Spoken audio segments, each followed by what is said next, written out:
এবার শুনানির নোটিশ পেলেন রাজ্যের মন্ত্রী। শুনানির নোটিশ পেলেন শশী পাঁজা। আজ দুপুরে শুনানি কেন্দ্রে হাজিরা মন্ত্রীর। এই মুহূর্তে যে খবর সামনে আসছে, শশী পাঁজা এবার তিনিও শুনানির নোটিশ পেয়েছেন। প্রতিনিধি রাজা সাহা রয়েছেন আমাদের সঙ্গে। রাজা, কি কারণে মন্ত্রী শশী পাঁজাকে নোটিশ পাঠানো হয়েছে, কিছু জানা যাচ্ছে? দেখো, তোমাকে বলি যে শশী পাঁজা বা একেবারে রাজ্যের শিল্পমন্ত্রী, তাকেও শুনানির নোটিশ পাঠানো হয়েছে।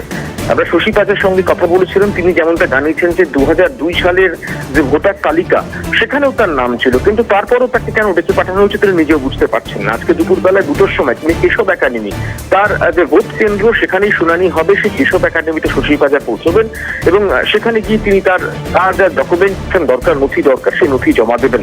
এবং একই সঙ্গে তোমাকে জানিয়ে রাখার চেষ্টা করে শশী পাঁজা তিনি বলছেন যে তিনি না হয় তার বাড়ির পাশে তার ভোট কেন্দ্র রয়েছে, শুনানি কেন্দ্র রয়েছে, সেখানে পৌঁছে যাবেন। কিন্তু গ্রামের মানুষ যাদের বাড়ি থেকে অনেকটা দূরে ভোট কেন্দ্র রয়েছে, তাহলে তাদের ক্ষেত্রে কি কি সমস্যার সম্মুখীন হতে হচ্ছে? ফলত আজকে রাজ্যের শিল্পমন্ত্রী শশী পাঁজা তিনি আজকে দুপুরবেলা 2টোর সময় কেশব একাডেমিতে পৌঁছবেন, শুনানি কেন্দ্রে যাবেন এবং তিনি শুনানিতে অংশগ্রহণ করবেন।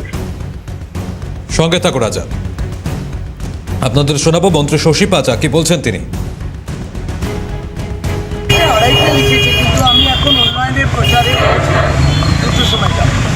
এটা কিসের লিস্ট, মানে লজিক্যাল ডিসক্রিপেন্সি না? এইটা বলছে যে আপনি যে এই রাজ্যে SIR হয়েছিল 2002-তে, সেখানে আমরা কোনো প্রমাণ পাচ্ছি না যে আপনি বৈধ ভোটার প্রমাণ পাচ্ছি না। তাহলে আপনাকে প্রমাণ করে দিতে হবে যে আপনি ওই 2002-তে আপনার নাম ছিল, আপনি রেজিস্টার্ড ইলেক্টর। কী করে হয় ভাই, আপনি কখন যাচ্ছেন? 2টোর সময় যাব।